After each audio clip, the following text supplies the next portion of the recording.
తేల్చేది civil కోర్టులే. వాటిని స్థానిక సంస్థలు విచారణ జరపలేవు. న్యాయస్థానాల అధికారాలు కోర్టులు ఆ, అధికారాల్లోకి చొరబడద్దు. భవన నిర్మాణం కోసం దరఖాస్తు వచ్చినప్పుడు భూమి దరఖాస్తుదారు స్వాధీనంలోనే ఉందా, టైటిల్ వారి పేరు మీదే ఉందా అనేది చూడాలి. లీగల్ పేరు నిరాకరించద్దు. హైకోర్టు ఆదేశాలు హైలైట్ అయినాయి. ఇకపోతే ఇటు ఎండ అటు వాన అంటూ మాకవరపాలెంలో 42.8 డిగ్రీల ఉష్ణోగ్రత, తుని అన్నవరంలో ఈదురుగాలు బీభత్సం, నేల కొరిగిన చెట్లు, విద్యుత్ స్తంభాలు. నేటి రాష్ట్రంలో అక్కడక్కడ మోస్తరు వర్షాలు. రాష్ట్రంలో వైపు ఎండలు, మరోవైపు వర్షాలతో భిన్న వాతావరణం కొనసాగుతుంది. మంగళవారం ఎండ తీవ్రత ఒక్కబోత కొనసాగాయి. ముఖ్యంగా ఉత్తర కోస్తాలో కొన్ని ప్రాంతాలు, దక్షిణ కోస్తాలు, నెల్లూరు, ప్రకాశం జిల్లాలో ఎండ ఎక్కువగా ఉంది. పలు చోట్ల ఉష్ణోగ్రతలు 40 డిగ్రీలకు పైగా నమోదయ్యాయి.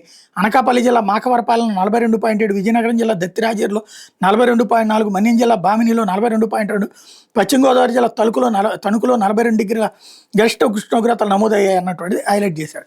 ఇకపోతే ఆవుల అక్రమ రవాణాపై కూడా